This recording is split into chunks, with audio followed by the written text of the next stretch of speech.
Hello, everyone. So here we are, unprecedented and unusual times. And so I think it's kind of ironic that now is the timing of the next newsletter and my opportunity to speak with you. So before we even have entered into this uncharted territory together, Mary and I talked about these addresses being very briefly pointing you to the detail of the newsletter and sharing some other thoughts that I have and are reflecting on their collective work together. So it was perfect timing to start this process a little bit differently. So I do want to ask you to spend a little time and take a peek at the newsletter. As always, Mary has done an exceptional job. And I think in these times that are a little difficult, I think to look at that, particularly the spotlights and some of the amazing work that's happening here at the center that your colleagues and you are embarking on, is really, I think, a reminder of why we do this work. And I think it'll be hopefully a bright spot in some challenging times. And with that, I want to say a few things. I want to, first of all, acknowledge that this is a time that anxiety is a very appropriate emotion. So it is normal for folks to feel anxious and to feel uncertain. And so I first want to acknowledge that and say, if that's what you feel, and I would be shocked if you didn't, that's very normal, and it's actually the appropriate response to sort of what's happening. And with that, I think it's really important to continue to remind you and to remind ourselves that we need to care for ourselves first. And so one of the things that I think about when I say that is I think about when we fly, and we won't be flying again very soon for any of us, but when we fly, if you remember, you're told if there is an emergency, an oxygen mask will drop down in front of you and you need to apply it to yourself first.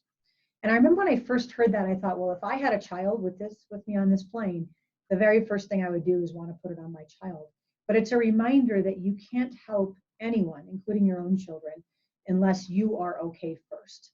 So it's really important during these times to keep yourself healthy.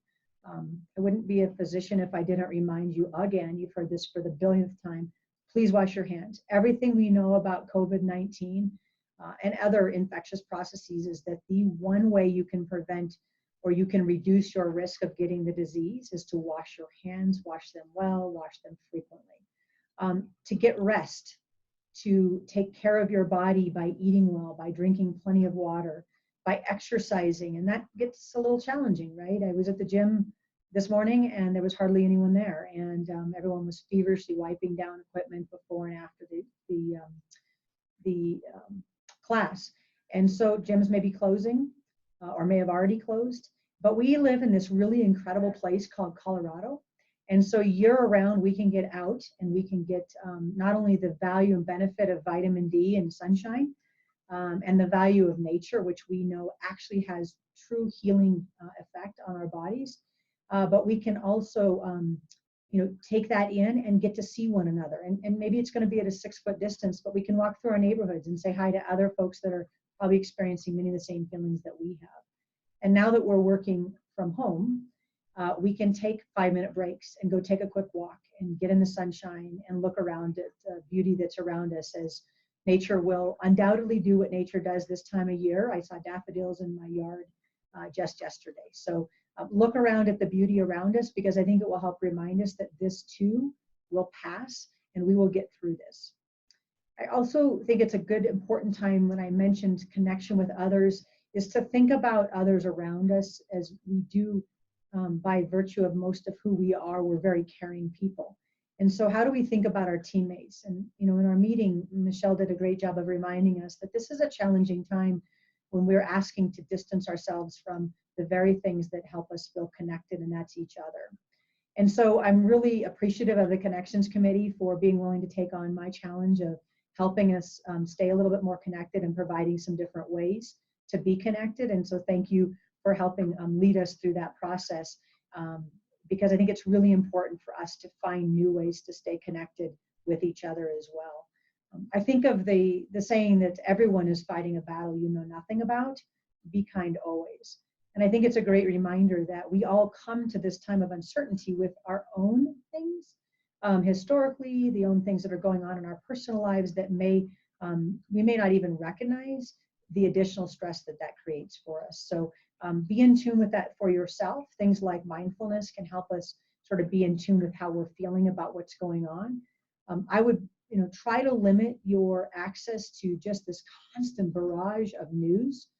Try to stay with the news places like we are directing to you two in our daily emails that have the most accurate and most recent information.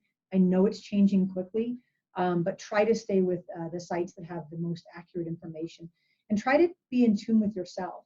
When you recognize that maybe your heart starts to race a little bit, or you get a pit in your stomach when you're listening to something or watching something, it might be a good time to turn it off and take a break, because we really have to pay attention to how we're feeling. And one of the things that I was thinking about, probably in one of my last sleepless nights, was thinking about not just ourselves and each other. We all, most of us, if not all of us, come to this work not as a job, but as a vocation or a calling. And we do that because we care about the kids and families that we serve and the professionals that serve them as well. And I was thinking a lot about what this looks like and this experience looks like, both through the eyes of a child, which, by the way, we can learn a lot from, and I think many of you know this. You see kids out playing on the playground, and they don't necessarily really have a sense of what's happening. Now, let's be honest, they can sense it from us. And so thinking about those kids around us, not only do we watch them laugh and play and remember that playing is actually very healing, and maybe take some lessons from those greatest teachers called children, but also remembering that they're absorbing what they're experiencing. And so for the families and kids that we're serving in this work, this is a particularly challenging time, because not only now are parents increasingly burdened and stressed by the financial concerns, by health concerns, by having to be home together, which sometimes is a blessing and a curse. But I worry a lot about our most vulnerable kids and families. And I worry about the professionals that are being called upon to serve them despite their own fears. So not just healthcare, but child welfare workers and first responders and home visitors, and the stress that this is placing on them. And when I thought back to what we know are the strengthening families' protective factors, so there's a clear framework. I think many of you know about this. If you look at those protective factors, it's really very interesting that what's happening right now is putting a tension and strain on every single one of those. So as a quick reminder, those protective factors are things like knowledge of parenting and child development. And so how do we make sure that we remember, and we help those that we're working with remember, that things like children that are responding to stress around them in a way that is maybe developmentally appropriate may feel very frustrating and stressful to a parent who doesn't understand that it's a developmentally appropriate response.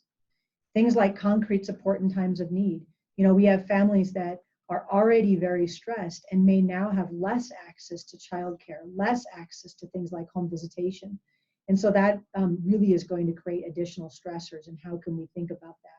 Things like social and emotional competence of children, and understanding that children need to have some tools. And some of the families we're serving, those children don't have the best tools to address what's happening around them. Parental resilience is another one. And as I mentioned, parents, we all are very stressed right now, and the parents we're serving especially so, as they build on previous adversity and trauma they may be struggling with. And the last protective factor is social connectedness. And what are we told to do? Socially distance. And so I don't have to tell you all how important this one is, and how we need to think about that also in the frame of the work that we're doing. And as I pondered this, and as I went and talked to the foundation about my latest idea, oh my goodness, another idea, but it really is, how do we think about our role as a center in our partnership with someone like the foundation, who can help us get into a space that really projects to our external community. And I thought about two things that we can do very well.